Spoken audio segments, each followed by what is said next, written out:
Comrade, what pronouns would you prefer? She, her. Yes.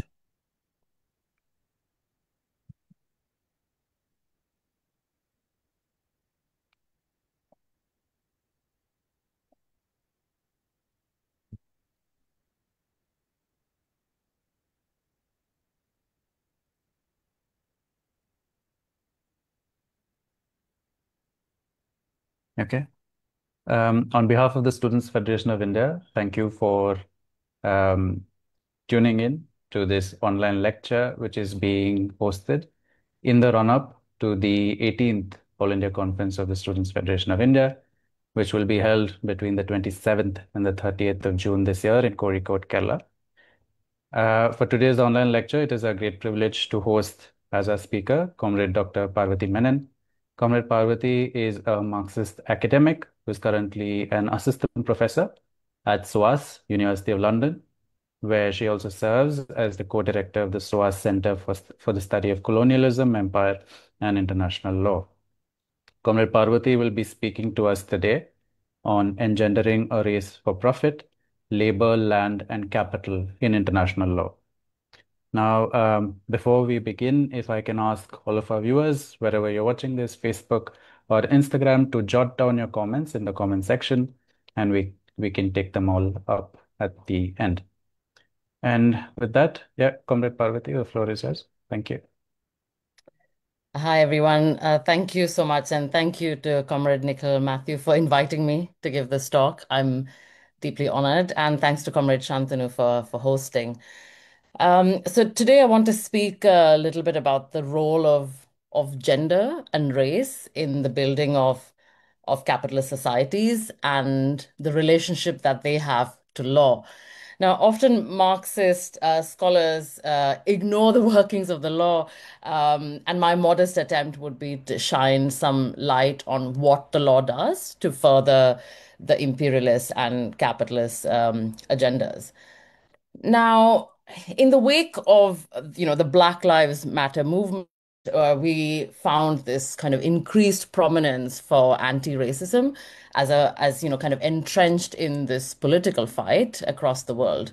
Now, the movement advocated for many different things, but one of them was, the equal treatment of Black lives. So and when you think of what that meant, it was to kind of highlight that, Black people, particularly in the United States of America, pay the price for police violence, lack of decent housing, precarious existence, poor social infrastructure, etc. And if we are able to trace those inequalities, like back to specific social relations founded on the exchange between those who own their labor to those who own the commodities, so laborers and commodity owners, then it becomes clear to us like why this very abstract concept that we all kind of know, but we don't really know what it means, of legal subjects, right, has a very clear, in Marxist terms, a very clear material content. Now, similar historical trajectories can be used to make sense of post-colonial states, states like India that embody the sort of indentured status of states that remain in massive amounts of debt, are controlled by international financial institutions or foreign investors, multinational corporations, or Western states, so on and so forth. And all this while being sort of stuck on this continuum between dependency and independence. So such historical assertions are well known, right? But the relationship between racism or sexism and capitalist structures remains quite under theorized in legal scholarship. Now, what do we think anti-racism means, right? A very simplistic sort of answer would be, so in the context of the Black Lives Matter movement, it would be to say that all lives matter, right? This is often what came out in response to the Black Lives Matter movement. So a lot of the detractors of the movement suggested that it's not just Black lives that matter, all lives matter. So and if that's what anti-racism means, then it also means that this consciousness regarding the servitude of laboring classes and non-Western societies, which is, as we know, at the core of maintaining capitalist structures, it remains almost absent, right? We aren't able to distinguish why Black Lives Matter is a very particular and important movement directed for the betterment of Black lives itself, without understanding, without kind of conflating it with an idea that all lives matter. So anti-racist measures, therefore, often translate into, in legal terms, non-discrimination under the law to achieve equality for everybody, or procedural maneuvers that champion these sort of equitable paths leading to equitable ends. Now, this has been debunked by Marxist and other sort of left scholars who have tried very hard to demonstrate how inequalities are perpetuated through laws with facades of equitability. But if law is what its interpreters say it is, and the ends of the law depends on how we use them, it almost suggests that we can, in fact, use law, or law can become the means for social change, or even the possibility to become part of the resistance that could then destroy social hierarchies. And this is often an argument that's been put forth by several lawyers who are progressive, progressive enough without wanting to destroy capitalism as a structure.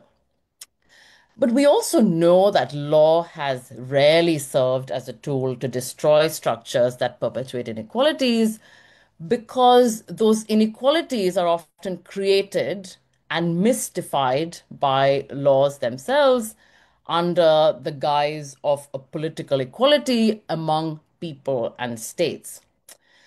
So then what needs to be done then is to demystify these hierarchies that are entrenched through law, which aided particular social relations among people of various categories in the interactions historically, when we speak of these interactions of empire, right? And that historical inquiry is necessary because that will help us expose these underlying preoccupations behind the law's attempt or its prescription for including people into political communities, right?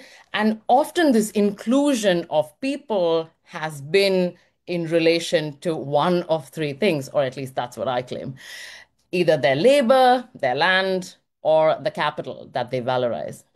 So, what I mean by that is when we think that law is helping us, we also need to see who is benefiting and whether our protection under the law serves a particular category of people or a particular set of interests.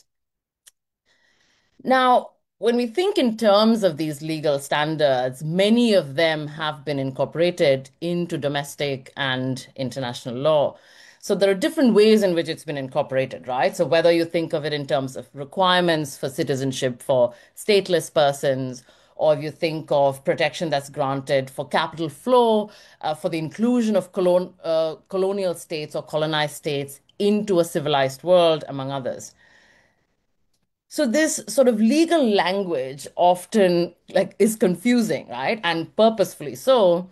And it's kind of at once confounding us whilst very methodically entrenching these hierarchies enabled through these standards, and characterizes, much of this exploitation as very peaceful preconditions for a secure existence of people or of states. Now, I mean, there are several like prominent Marxist scholars, so like Rosa Luxemburg, for example, who has noted how these peaceful attempts to spread capitalism through commerce were as piratical, as extortionate, and as blatantly fraudulent as present day relations. So, of course, she was writing at a time when she could call it the present day relations between American capitalists and, indigenous populations in Canada whose fur they were buying, or between German merchants and the Black people from Africa.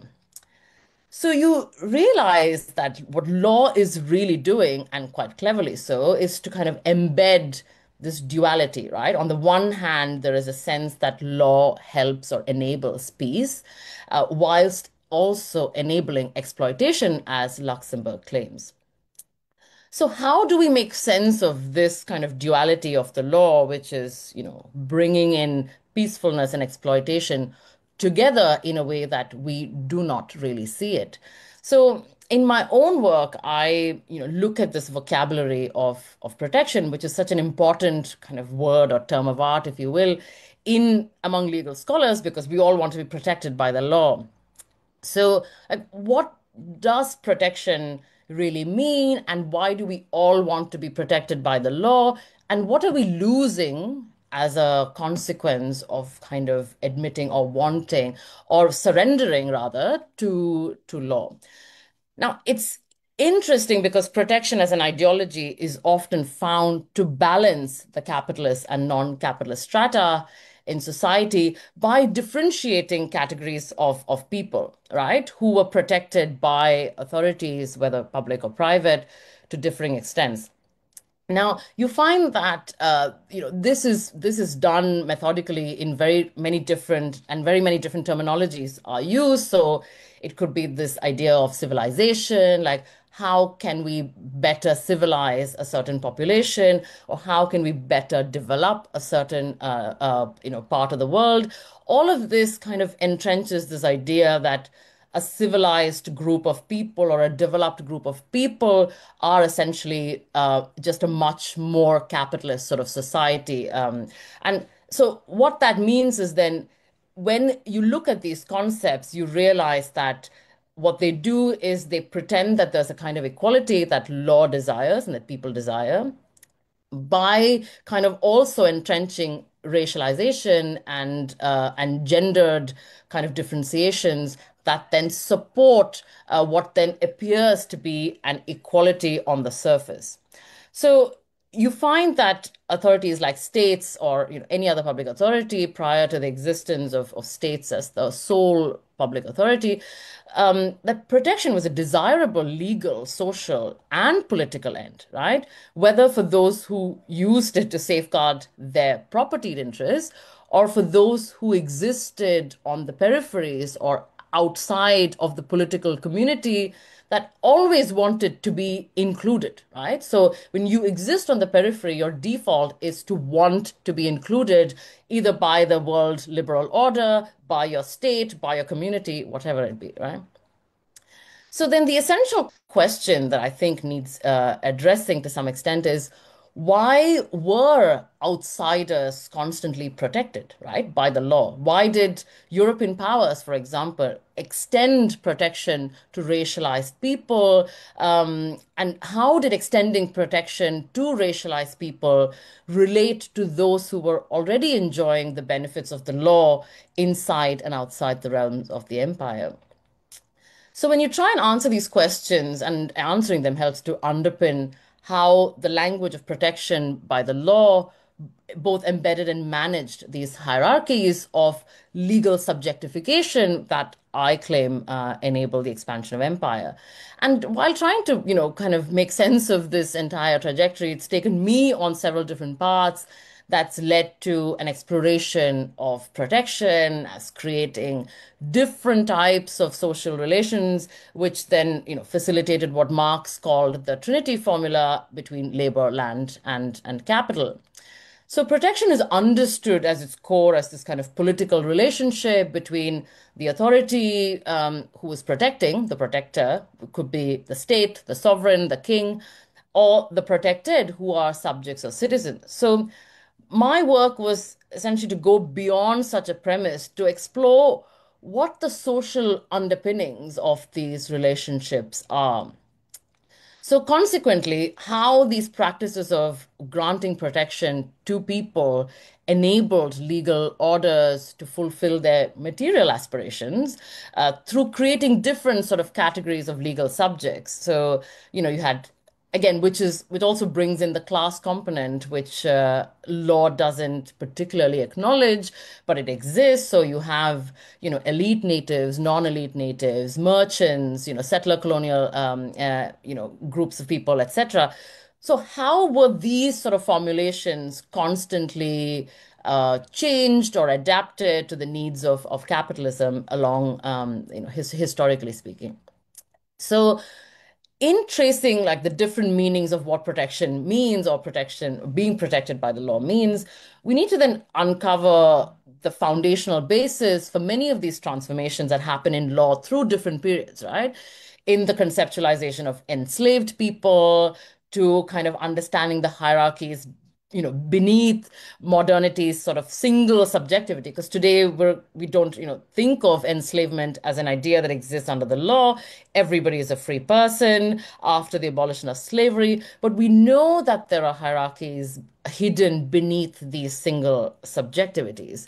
So, and in this case, we can also turn to Jairus Banaji's argument and look at earlier periods in Europe to make sense of how protection by the law or how law enabled the creation of a capitalist class, and through it, the ability to grant recognition to natives and to regulate their use of land and labor and so on and so forth.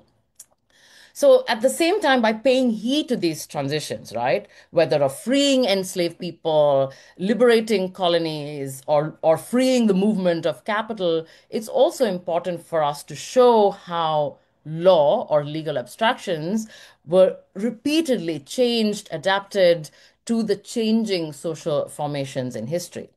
Now, it's not very different from how this was applied to what gendering means under the law. So often law or political societies translate, the issues of gender and solve it by saying we need more women and more rights for women. Um, Now, we know from a Marxist perspective that that misses a very crucial component. Now, I want to just to help you make sense of what I mean, I want to take you back to the early 1800s to a case that I had examined of an enslaved woman by the name of Pamela Munro, who was working in the plantations and domestically in the slave colony of Trinidad. Now, after the abolition of slave trade in the British Empire in 1807, there was a brief period between 1807, when slave trade was abolished, to 1834, when slavery was abolished. And that period was called the ameliorative period. The idea of this period was that the conditions of enslaved people were made better.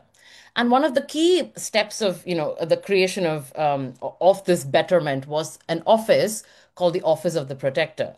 Now, the Office of the Protector was a kind of, well, not it was not a court, but it was akin to a court where both the enslaved people and the owners could go before this office and make pleas about their entitlements, right? So what this also then meant is enslaved people in this particular period before they were free had rights.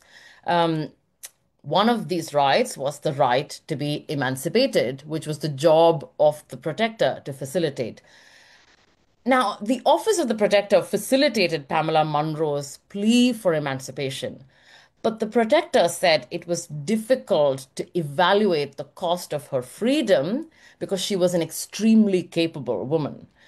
And since the price of her emancipation had to be decided against the loss of property that her owners would suffer, her high capabilities made her unable to afford her own freedom.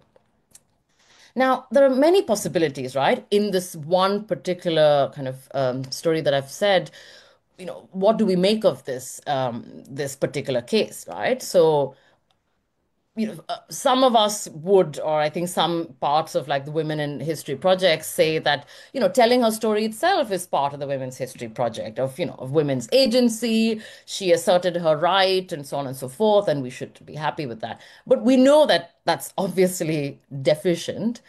We could, the other thing we could do is appreciate the fact that she was a woman of color, making the story of her double exploitation, intersectional in the way that, Kimberly Crenshaw speaks. But we know that that too is missing a very important component of the analysis. So then, like, what should matter, right, about this case? So one of the most important aspects of this case is the actualization of Pamela Monroe as a subject of the law. Like in that moment, in that period, she had rights, so she became a subject of the law. She was merely a commodity, she was merely property until the amelioration period.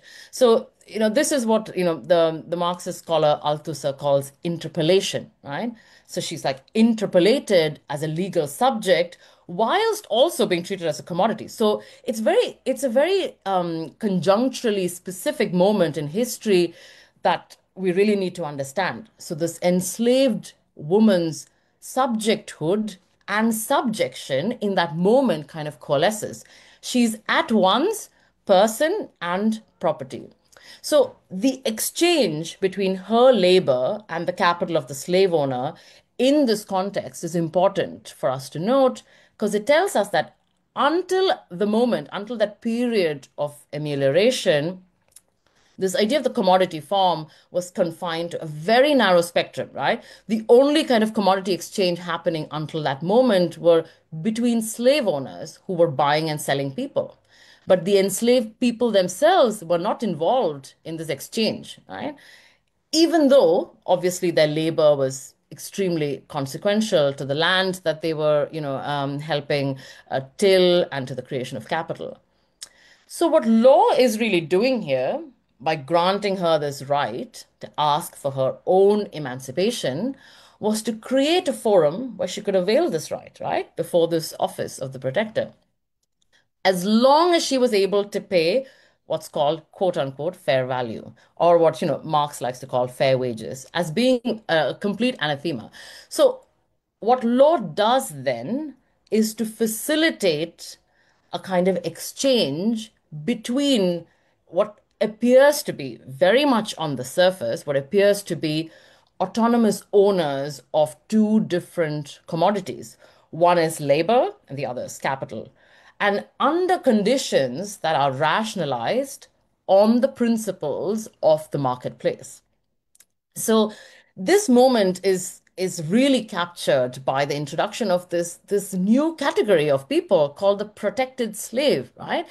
And when you think of this in the context of slavery, it seems utterly disingenuous that such a category was even proposed because what it is suggesting to us is that enslaved people were protected by the law.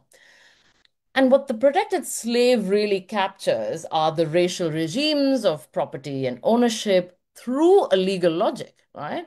So, and for me, the idea of the protected slave was the most jarring and yet the most important kind of concept that helped me make sense of these opposing notions of subjecthood and subjection.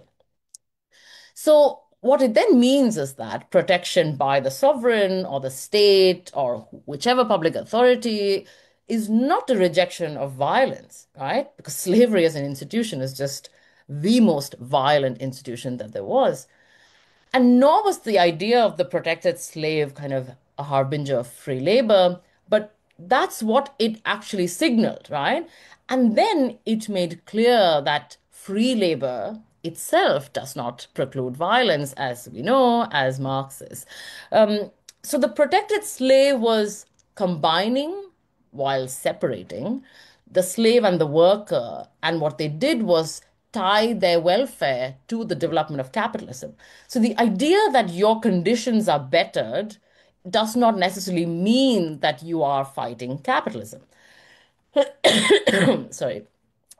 So when we think of law doing this, whilst upholding the system of or the institution of slavery, we understand that Pamela Monroe exercising rights or Pamela Monroe being paid wages for her labor is just not enough, right? And neither matter to us in that moment because whether she had rights or whether she was paid, she still couldn't remove herself outside of the institutional structures of slavery. And this is not different from the structures of the family, whereas the Marxist legal scholar, the Bolshevik scholar Pashukanis says, the disintegration of like organic patriarchal relations was replaced by legal relation. So suddenly you became formally equal subjects. So when you dissolve the patriarchal family in the feudal times, where you had the head of the family, the male who owned his wife and children's labor power, but then this was transformed into a contractual family, right? In which spouses conclude, a contract between each other. So this is the kind of development, right? It happens in the case of racialization. It happens in the case of patriarchy. So we see that whether it's race or it's gender, it all kind of boils down to a very crucial idea, which is of division of labor. Now, Marx may not have provided a thesis on gendering or gender itself of the division of labor, but we know that, Engels wrote in The Origins of Family and Private Property that Marx and he together wrote in the German ideology that the first division of labor is that between man and woman for the propagation of children. And monogamous marriage was a great historical step forward, but together with slavery and private wealth, it opened up a period that lasts until today, in which every step forward is also relatively a step backward, in which prosperity and development for some is won through the misery of others. And I think that's really the core, understanding that correlationship between misery of some and development of others is the baseline to making sense of exploitative relationships across the world. And if we extrapolate all of this, right, all of this that I've just gone on about the law to what's happening in Palestine today, or any other group that's fighting for their liberation from very oppressive governments and states, we need to make sense of why their oppression and exploitation have been beneficial and to whom, right? So, as comrades, comrade friends of mine, Adam Honey, Rob Knox, and Rafif Ziada have written in their new book called Resisting Erasure. So they say that, in the popular media, what tends to happen is that Palestine is depicted as this timeless conflict fueled by ancient religious hatreds or competing claims over a particular, land or a holy site. And they say that this framing not only distorts history, but usually veers into an outright racism that portrays Palestinians as, religious fanatics or a violent mass that was driven by like irrational kind of grievances. And a more secular version of this argument, they say, renders Israel as a beacon of Western democracy in a region that is deemed culturally and civilizationally backward, right? With Palestinians recast as little more than, anti-Semitic aggressors. And such explanations are, as we know, deeply racist, but also historically wrong and fail to provide any meaningful understanding of present day politics. They serve to legitimize and to justify why the West wants to continue supporting, Israel and Israel's continued violence in Gaza. So the moment there is a war between two factions, we need to uncover geopolitics of the battle. Who is supporting the two sides? What do they gain geopolitically from preventing the liberation of an oppressed population? And ultimately, the problem with international law is in its innate reliance on the state form as being the only sort of possible form of existence. What we forget is that past actions of imperial powers is now being reproduced by post-colonial states, not least by entrenching patriarchy as a form of preserving sort of, pre-colonial society or culture or whatever, but also they use it as a way to reinforce their own regional powers and oppress groups that may be from different different religions or ethnicities that are different from their own, basically. In other words, there's the tendency among post colonial states to reproduce themselves economically. And by doing so, to resort to the same principles of capitalist expansion and development that the colonial powers did unto them is unfortunately the irony, but also the pull of capitalism, right? Existing in a capitalist society then kind of allows or forces, in some sense, post-colonial states to do exactly what was done unto them to survive. And this is all done through the machinations of law or legal vocabulary, which I think is important to note. And with that, I will end. Thank you.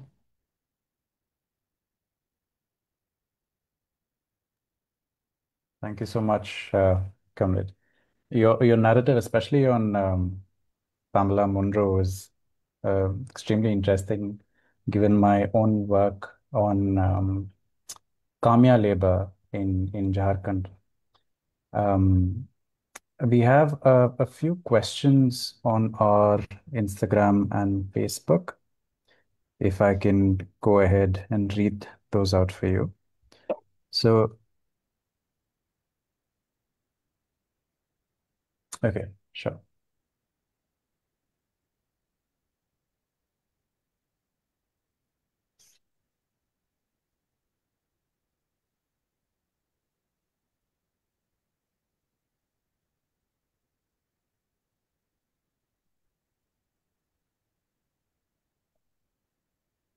Should we click the link now?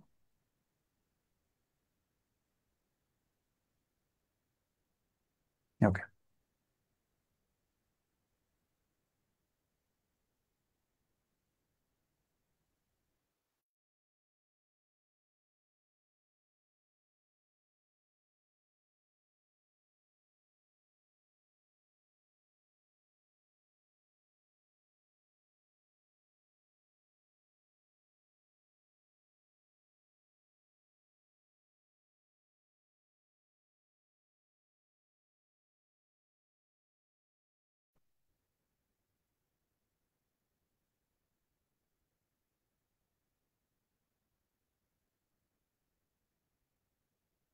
Hi.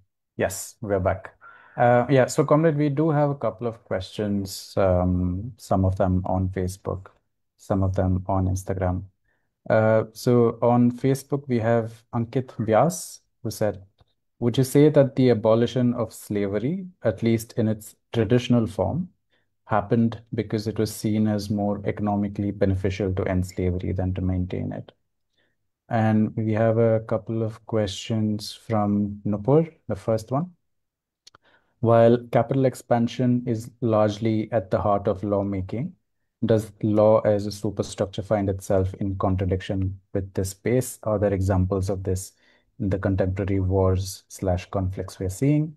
The second one being, how can non-state actors, like political organizations, seek to influence or democratize international law? So I think we'll leave it at that for now. There's perhaps quite a bit to unpack here. Yeah. Yeah. Thank you. And those are really great questions. So the first one on whether abolition of slavery happened because it was economically not feasible.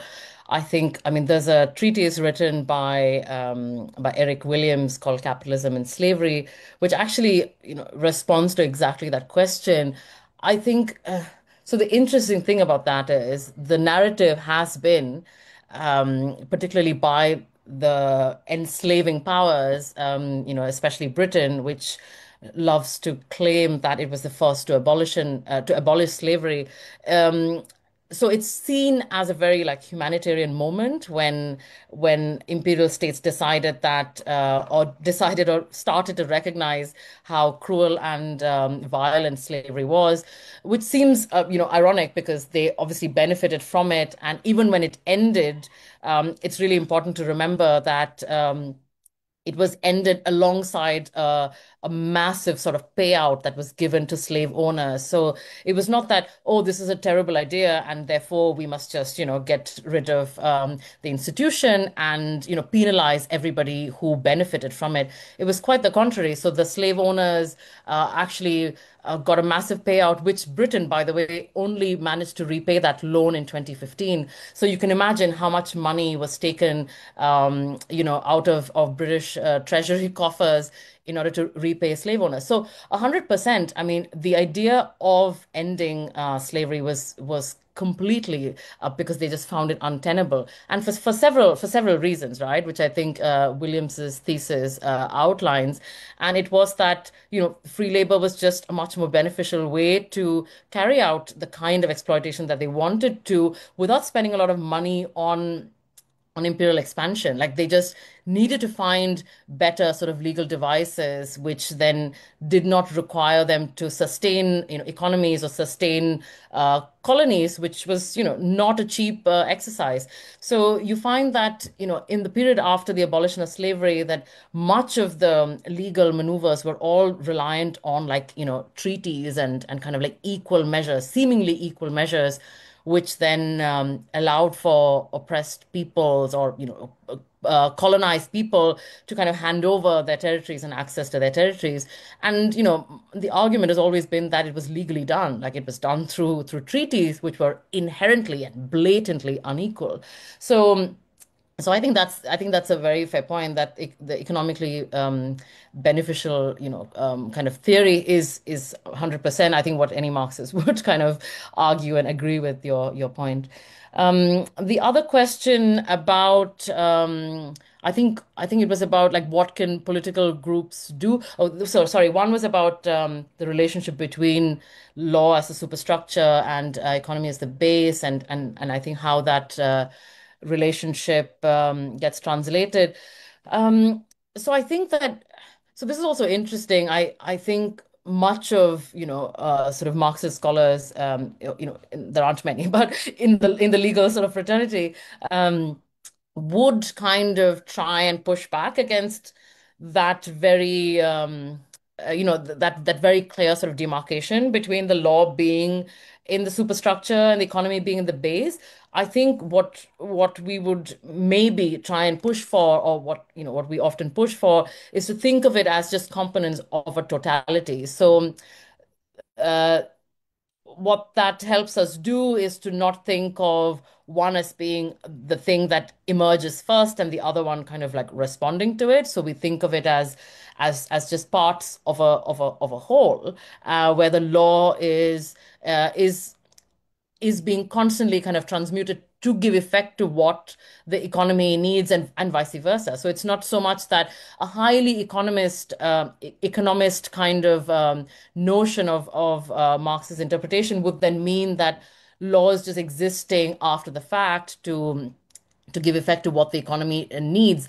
And I think that's where Evgeny Pashukanis's work is quite crucial to make sense of the role of law, where he brings in this concept of the legal form, where he says that the legal form and the commodity form are so entrenched with each other that the more the commodity form became important, the legal form also became more and more important. So the idea of autonomous owners or equal participants in society is something that facilitated commodity exchange, right? So even if you think of post-colonial states, you often find that this idea of even today, if you think of much of how globalization functions, it's this concept of cheap labor that exists in certain parts of the world. Like all of our clothes are made in Bangladesh or in Cambodia or Vietnam for a reason, right? It's that there's this idea of cheap labor that is then kind of transacted with the owners of capital, and that exchange is extremely crucial, and that's done through the facade of equality that the law kind of provides, because there is no legal kind of exploitative mechanism that can be gauged simply because law recognizes both as equal and autonomous commodity owners, whether it's of labor or capital. So, and I think so that's really crucial, and law facilitates that equality, which then we are unable to fight unable to rationalize in any other way to say that it's an unequal relationship, but people would be like, why? I mean, it's legal. So and it's like that's exactly what law wants you to think and behave accordingly. So I think that would be my response to that. And I think I don't know if I answered your question entirely, Nupur, but and of course, what non-state groups are. I mean, that's a fantastic point, and I think that's where all my energy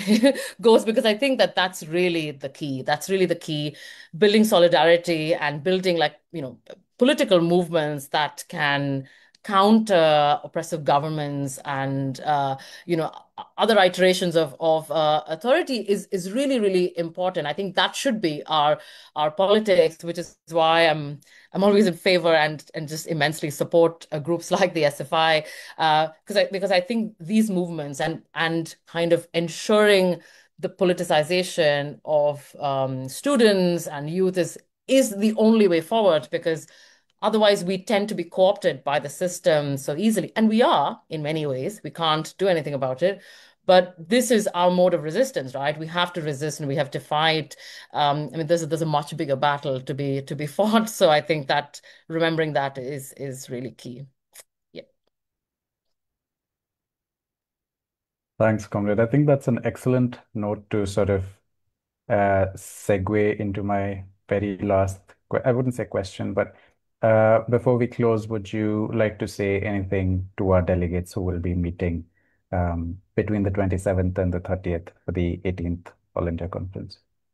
Right. So, I mean, I wish I could be there. I mean, these are the moments where I wish I was still a student and I could join these political organizing that you do. And I mean, I'm glad that there is so much interest and and participation in places like India. And I think it's really important that people go to these meetings to discuss how they want to, take the fight forward. And, we have to remember that we have to really stay united in these fights because the forces that we fight against are rather huge. And so I think that, we have to keep the politics going. And I think the worry is always that we end up being depoliticized, which is, I think, what groups like the SFI are very, very brilliantly countering. And so I wish you all a wonderful conference in Kozhikode, which also happens to be where I mean, I'm from Kerala, so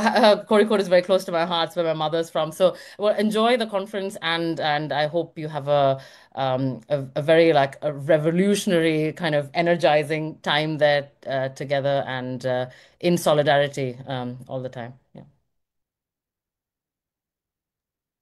Thank you so much, Comrade, and to everyone who's tuned in to watch this online lecture. On behalf of the Students' Federation of India, we thank you as well.